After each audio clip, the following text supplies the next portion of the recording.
Welcome to the Dear Katie podcast, and we are back. This is Katie Koestner. And this is Claire Kaplan. Before we get started, just a reminder, as we always do, that the content of this podcast can be very difficult emotionally for any person, but also especially for survivors of trauma. So please don't hesitate to reach out for support if you need it, whether from friends or family members or anonymous hotlines. You can find resource information for survivors at the Take Back the Night Foundation website. We'll also share the address for that website at the conclusion of the podcast. Thank you so much, Claire, for that, heads up for everyone listening. And as we always do, it's so exciting to hear from someone who wrote to me along their own journey as a survivor, reaching out to me, also having shared my own truth, my story, my past, my pain. And we are so thrilled to have someone else share their Dear Katie letter that they wrote to me. So let's listen to someone else for a moment.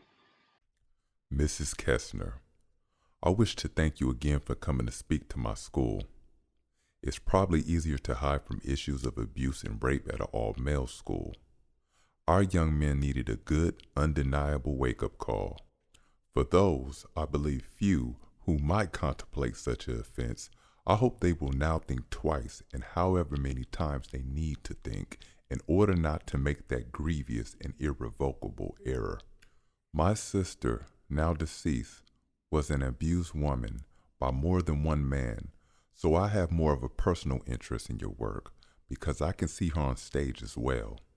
I have used a couple of her stories of her drug abuse, another of her many burdens, to enlighten my students, but they do not know about her other abuse. I don't know if I can tell those stories. I am thankful you have the courage I have yet to find to tell yours. K.O.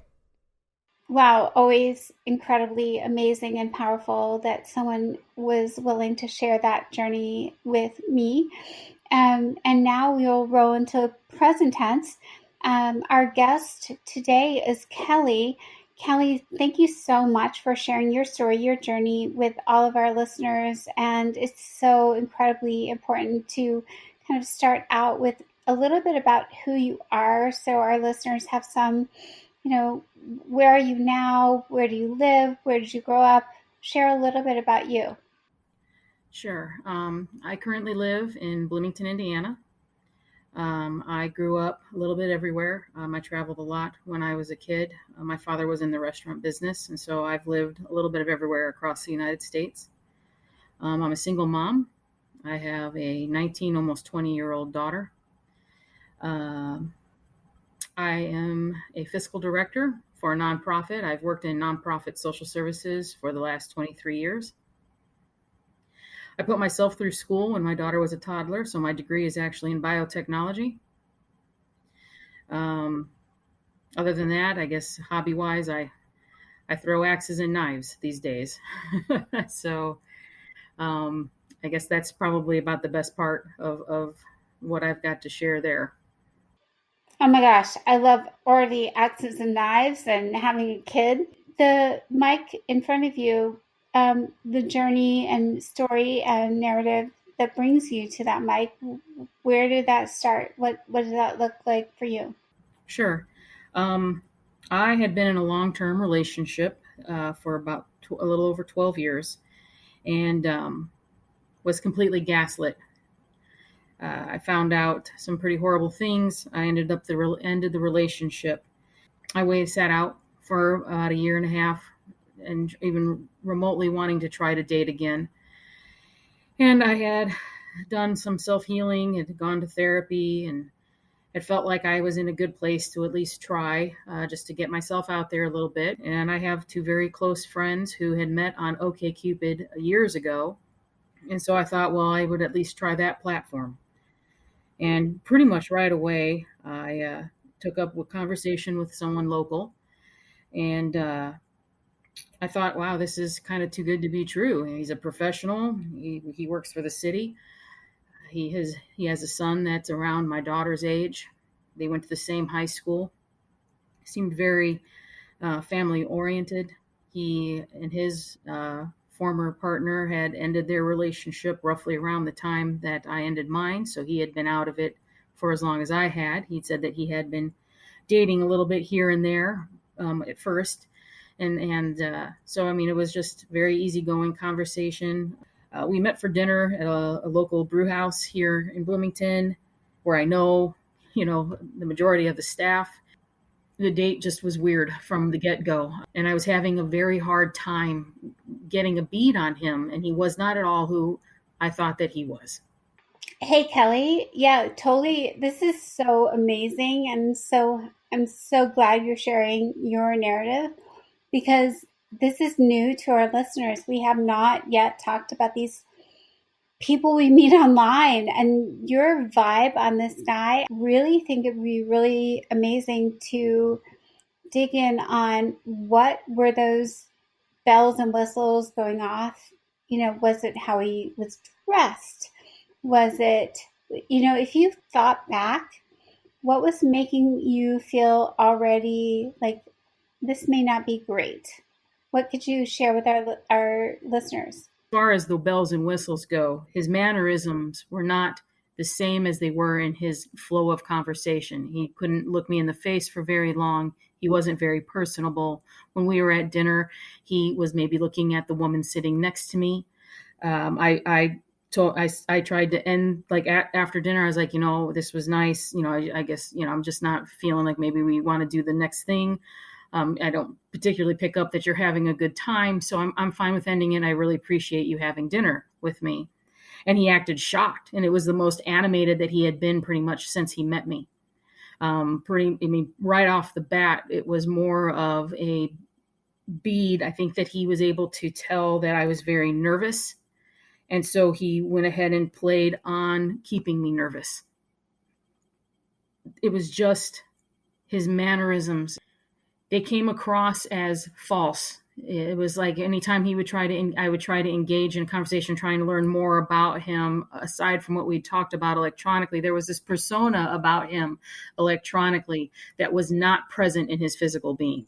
And that is the biggest warning sign that I had.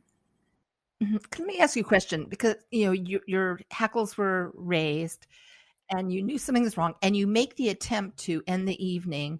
How did he reel you back in? He acted shocked. He was like, "Oh no, I'm having a great time. I thought we were going to go back and watch a movie. I really would like to still do that and continue to get to know you." And so being so nervous with it being a first date and being the first time that I had been out in a decade and a half almost, was like, okay, it's just me. It's just me. I'm being nervous. And so I was like, all right, well, that's fine. I'm fine with going back and, watching the movie like we had planned. That's fine. But I feel like, Kelly, when you say that to me, I'm hearing you say the bad news for a lot of our listeners is just like you. There's this guilt tripping. There's like, oh my gosh, I owe you something. You're being kind. And therefore, I must, assuage something about what your request was. And were you feeling like, was it like it? I always feel like if we were so rock solid in our confidence, like we thought we were millionaire billionaires, kick butt everything, we would just be like, kick this guy to the side. But I think so often I'm in the same boat. I was like, I'm the guilty one because I've already asked you and accepted your gracious date, and now I'm letting you down. How much do you think that played into your mentality that night? I think that it played a lot into my mentality because I do believe at the end that this is a man that's a predator. I think that he preys on women that are emotionally crippled, and I see that as a historical thing in the things that I have been able to find out about him, and even in the things that he told me now in retrospect. I think that he was able to assess that I was somebody who was out. I point blank told him that this was the first date I had been on in 15 years. I point blank told him that. We left, I agreed to follow him back. I knew that he lived close to where my sister lived. But I was relieved to find out that it was literally just 3 doors down. I didn't tell him that, but I knew, I was like, okay, well, I'm going to be okay, because like my sister's down the street. I went into the house, we sat and we talked for a while, but we're talking, and like in the middle, like we're talking about like board games, because I'm a mom, he's a dad, and we're just talking about games. I don't really know what else to talk about because my whole life has been wrapped around my family. Turns to me and he's like, well, are you ready to move this into the other room? And I said, no, I'm comfortable here. We're fine talking. And his whole demeanor changed. And at that point, I got very nervous. And I was like, you know what? I think I'm just going to go ahead and go. And I got up and I basically bolted from the house. And I left. And so I cried all the way home. He texted and asked if I was okay, if I got home okay. And I said yes. And then I didn't hear from him for a couple of days. And I texted him because I'd beat myself up because I figured I'd freaked out. And I texted him, I was like, I'm so sorry. I was nervous. My last relationship, again, gave him more personal information, excusing my behavior as opposed to addressing that he was throwing red flags. I mean, he hadn't engaged with me at all. What do you mean move into another room? And so he was like, no, I understand. You did seem a little nervous. And he's like, do you want to come over and we can talk about it? And I was like, well, all right. So again, I go over and we're talking, and he is more present. Like it's a different person. He was very sweet. I guess sweet in the context of he wasn't making me feel extremely nervous and uneasy. He was engaging, and he was like, oh no, I really had a good time, but I could just tell that you were nervous. And he's like, but quite honestly, if you and he like kissed me, and that was fine. And I leaned, that was great because I hadn't been kissed in a long time, and so I had, pulled back, and he's like, can I tell you something? And I'm like, well, yeah. And he's like, well, when you bent over to put on your boots before you ran out of the house, your shirt fell open, and I'm rather top heavy. And he's like, and I wanted to do nothing but like suck on your tits. So then, I kind of was like, took aback a little bit. But again, I was just like, I just kind of laughed, and I was like, oh, well, yeah, I didn't get that vibe from you at all. And he's like, oh no, he's like, I could just tell that you were nervous. And I was like, well, no, I was. And so I was like, thanks for talking with me, and I appreciate it. And he's like, oh yeah, no problem. And I'm like, all right, well, I'm going to go. So I left, we like made out a little bit, and stuff, but I left. And so then,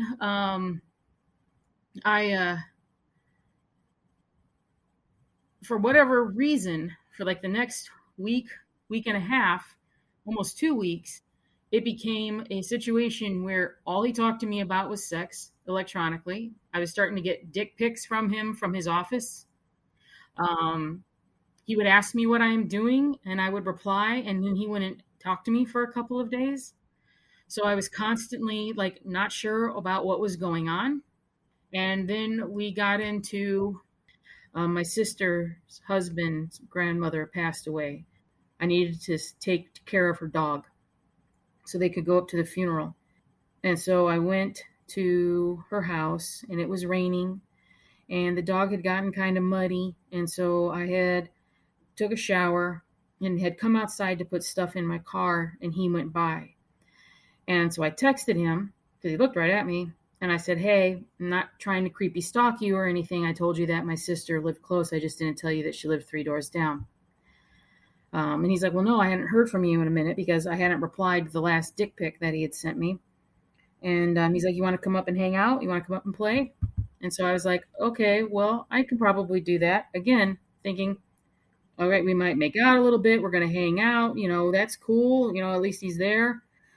So I walked up the street, walked into his house, and I sat down in the foyer right as I stepped in because it had been raining heavily, and I had tall boots on, and I sat down to take my boots off, and I stood up to kick the last boot off, and he was on me.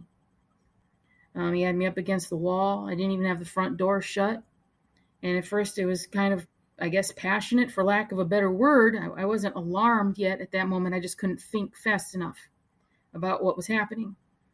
And so I kind of pushed him away. And I was like, oh, let me get in the door, and he's like, I'm just really excited to see you. And I'm like, okay, well, I need a glass of water, and he's like, all right. So he kind of made a frown face, like a glass of water was too much to ask for or something. He went and got me the water, and I came into the house, and he handed me the water, and he took my hand, and he's like, well, come back here with me. And so, he led me back into his bedroom and shut the door, and then things just really got out of hand fast. And I don't know how you want me to start this part of the story, or if you want me to just keep talking. Maybe because I don't know how much detail you want to go into, and it may be hard for the listeners to hear that maybe you could give us a general nutshell of what occurred, because what we really want to be able to do is talk about the impact of this experience on you. So tell us, can you kind of give us a summary of what occurred, and then we'll talk about what happened afterwards? I spent an hour in that room crawling around trying to get away from him. I asked him to be easy multiple times. I did not say no, but I did ask him to be easy. I crawled away one time and got into the middle of the bed and pulled the blankets around me and asked him why he was so angry, and he just laughed at me and then pulled me closer to him. He spit on me. He had me by my hair at one point and said he didn't want to hurt me unless I wanted him to. I'm assuming, sorry to interrupt, but I'm assuming you never told him you wanted him to hurt you. Well, no. I mean, no. It was brutal. It was a brutal experience. He was covered in my blood. I was covered in my blood. When he was done with me, he tried to hand me a T-shirt because I was like huddled on the floor, and I said, I can't use your T-shirt. I'm bleeding, Eric. And he just looked at me, and I said, I just need to use the restroom. And so he's like, yeah, you can go use the restroom. So I stood up and got my legs underneath me and went into the restroom. And then I had blood on my face and around my neck and down my chest and running down my legs. And then I tried to clean up the best I could without getting it on his children's toothbrushes by the sink. And I remember that very clearly because I'm a mom and I'm a good mom. And I went back in and got my pants, and I was mad, and I was like, I just couldn't think fast enough, like what had just happened, and like, I mean, I had been yelling, all of it, none of it would have been something that I think a normal person would have thought was somebody else having a good time. I constantly had been putting my hands on his pelvis to try to push him away to give space because it was so brutal. And then, I left.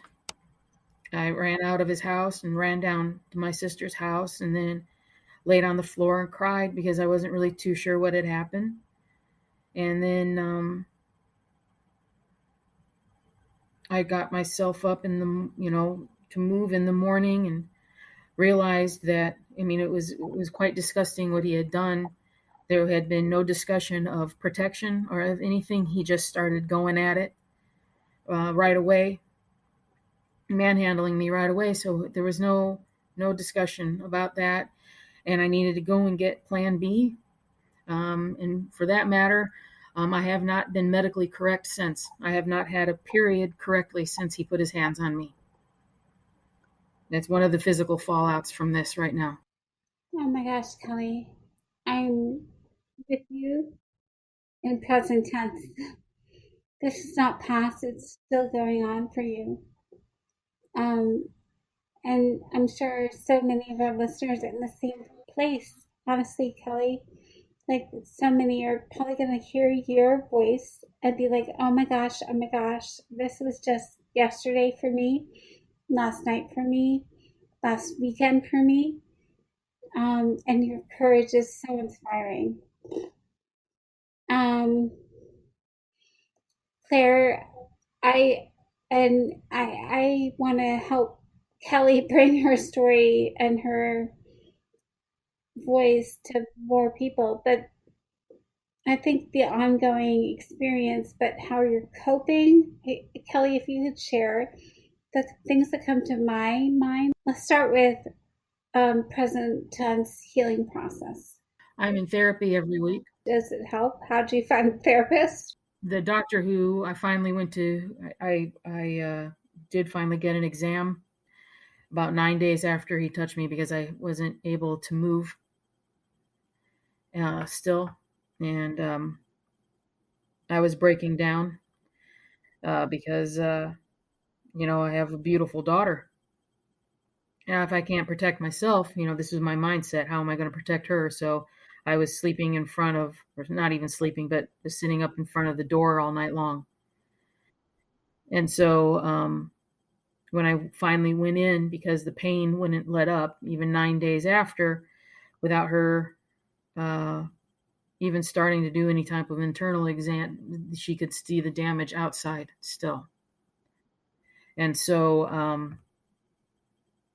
I kind of freaked out a little bit in the doctor's office. Obviously, I was a mess. And so she is a psych major as well, and sent me to a doctor, or sent me to a therapist right away. So I went over there and started talking to them. And then I did not think that therapist that I first met was going to be able to help me. And so someone else within the group of people, I can't think of the word, I apologize, is an expert in EDMR. Claire, let's pause and you help our listeners explain what that means. It's EMDR is a particular therapeutic technique that uses eye movement and usually either tapping or other kinds of things. And you talk about certain memories and you're doing this tapping at the same time. It's an eye movement desensitization process, and it actually causes a sort of rewiring of the brain so that when you have certain memories, they don't immediately elicit sort of panic or these strong emotions. And it's found to be very effective for people with these kinds of really strong traumatic memories. It's quite effective for people with trauma. It doesn't work for everybody. It's not good for everybody. It depends on your situation, but for a lot of people, it can be very helpful. So I'm interested to know, Kelly, if this was helpful for you. It has been helpful in some degree. It is, and I'm going to add to what you said, Claire, because I'm not an expert in it, but I have done an extensive amount of research on it as well. It is more trauma sits in our frontal lobe, in our short-term memory, which is why we have triggers. If you have post-traumatic stress syndrome, or if you have CPTSD, the triggers that come are because you aren't able to process what has happened into long-term memory, right? So the EMDR is supposed to help take those traumas and push them into the long-term and abate the triggers that happen when you have CPTSD or PTSD. That's right. And part of the issue is that when we have these sort of automatic responses to triggers, which we have no control over, it's the middle part of our brains, not the thinking brain, that is responding. The hypothalamus and that part of the brain, because that's what elicits the sort of automatic responses. It's the survival part of the brain, right? When the lion chases you, you've got to work fast, right? So, but it keeps going even when you're not being chased by a lion. So, and that's the idea, is to get sort of a control of those sorts of automatic responses when you're not in danger, but the memories are causing the sort of feeling that you're still in danger. And that can be helpful with those things. So if for people who are having those problems, we know what the kind of panic attacks or easy triggers, or, things come back and you just feel like you're right there again. If you can find someone who uses that method of you can go to talk therapy and be doing EMDR at the same time. You can do all these things at the same time. But if there's someone in your area who does that, it might be worth checking out. I think that it is worth checking out. It is very difficult, especially at first, because it also will bring back some of those suppressed memories. Sometimes you don't understand why you're having the trigger that you're having to a specific situation, because it might be a little bit off base to what just your normal thinking mind would think would be a trigger. But then when you do the EMDR, there is something that has happened maybe in your past or present, for that matter, that you maybe have forgotten. And so it helps. It's not it's not a situation where somebody's walking you through a memory. You're the one going through it yourself, and all of a sudden you're like, whoa, that's why I responded that way. There's the connection. To something maybe completely obscure to what you would think would be to the current trauma that might have brought you to trying to do the EMDR. So was it bringing up stuff related to your past relationship as well? Was stuff coming up there? Yeah, it was, and some trauma from my childhood even, right? I mean, the reason that I didn't fight back, the reason that I crawled away and just asked to use the restroom, was something that almost parallel happened to me when I was a small child, rolling off the bed and trying to get away from someone who was hurting me. And I didn't even realize that until 6 months into this EMDR therapy, that is why I responded the way that I did. And so it took away some of the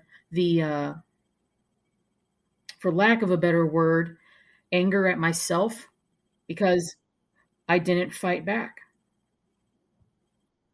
Right. And so like a lot of the problems that I have had is accepting what happened to be external to something that I could control. And I did not have control of that situation. I did not make the choices that were made in that room by the person who hurt me.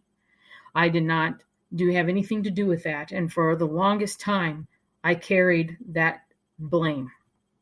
I blamed myself. It's why it took me so long to report, because I blamed myself. So you finally figuring out that it wasn't your fault. Hallelujah. And you talked about it took you a long time to report. So did you? I did report 2 months. I was also, because I was doing the therapy, and there's a group here in town that is services to women for domestic violence, sexual assault. And I had been actually working with them, not only because of my profession, but because of my previous relationship. Even though it wasn't a physically abusive one, it was mentally and emotionally abusive very badly. And they were able to help me. And so when I got hurt by Eric, I went to them. I actually went to them before I went in to get the exam. And they begged me to go in, but I just couldn't do it. And eventually I did go, but they helped me. And then one night, because I struggled so much, I was like, this is somebody, he's a dad, he's a good person, and I don't understand why I'm responding this way. I don't understand. There's something wrong with me. There's something wrong with me.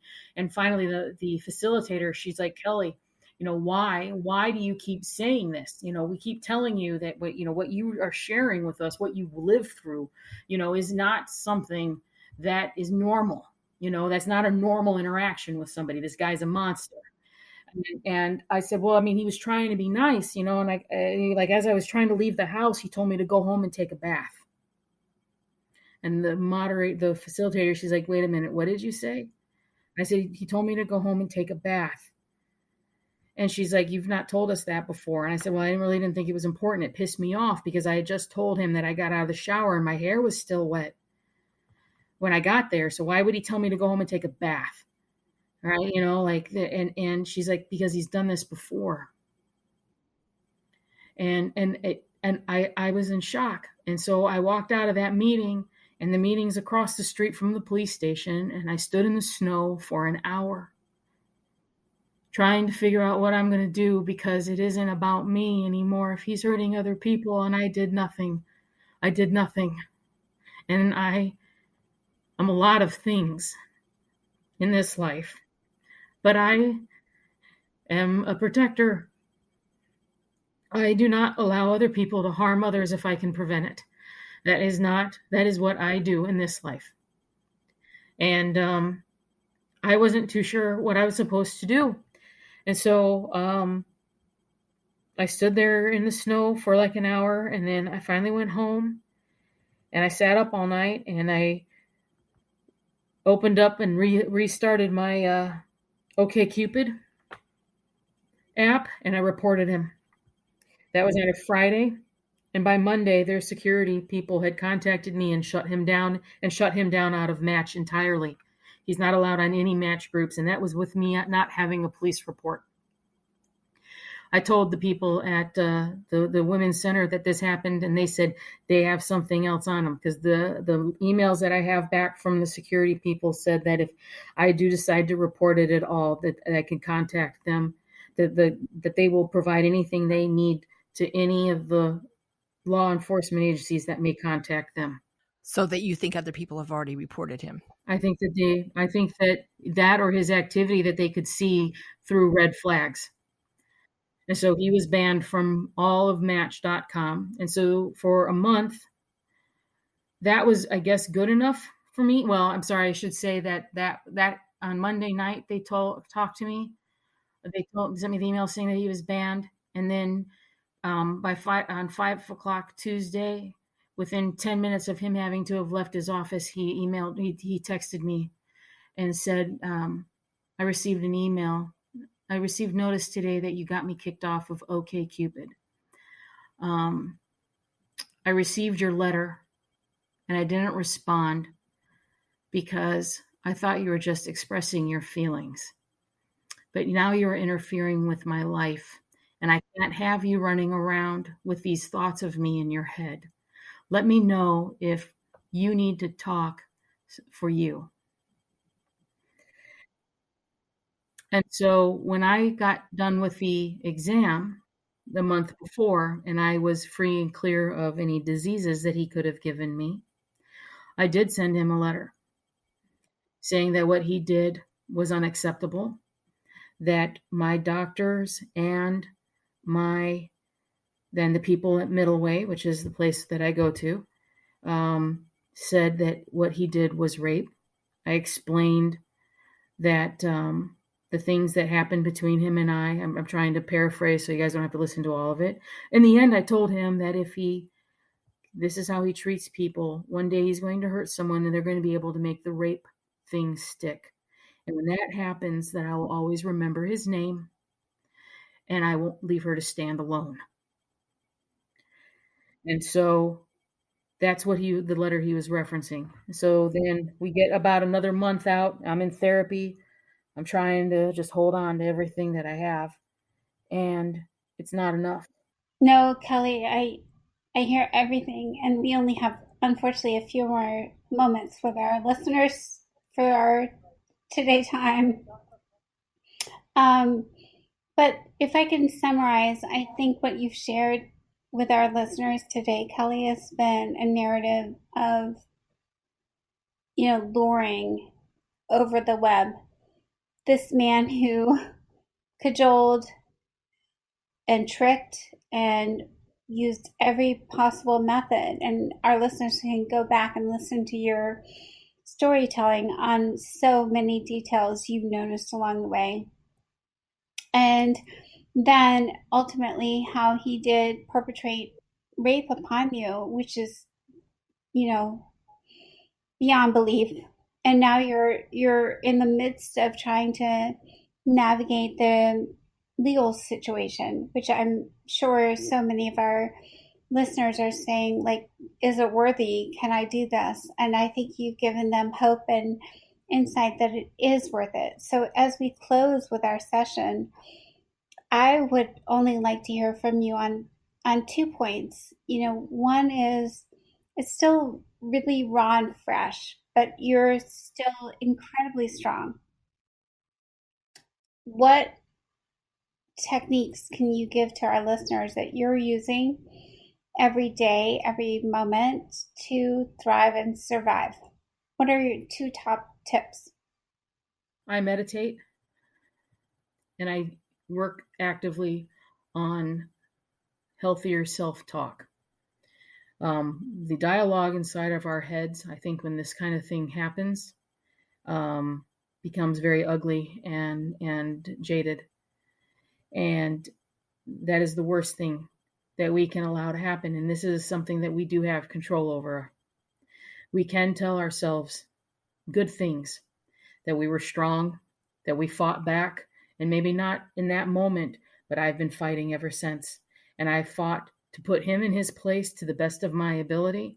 And I have fought to keep myself together and my feet underneath me so that I didn't falter in front of my kid because of something that somebody else did. And there is a lot of strength in that. And Kelly, that is 100% so brilliant, and so well put. Do you, yep, nope, you fight, and that's part of our success stories. We don't give up. We know that there's something more we can do to make sure that what happened to us does not happen to anyone else. I hear that so clearly in your story tonight, your stories today. When you say, I'm not going to, this is what he did. This is, you're thinking so strategically about what he did, how he orchestrated, how he maneuvered. And I think every bit of what you offered is going to help so many people. But I want to, and then Claire, you have the final question, but I only have one more final one for you, Kelly, is, you said meditation and you said your personal mantras. But I also know when we get really dark and hateful of ourselves, we all go to those dark places. I like to think, what is, I was envisioning you throwing axes. I kind of think maybe that's what pulls you out of the darkest places. But what else can you give to our listeners that pulls you out of the darkest self-blame game that so many of us go to? What else would you offer? I go to the chat rooms. I go to reading anything at all, that I can find about date rape and how people are responding, because you do start to doubt yourself sometimes. You can.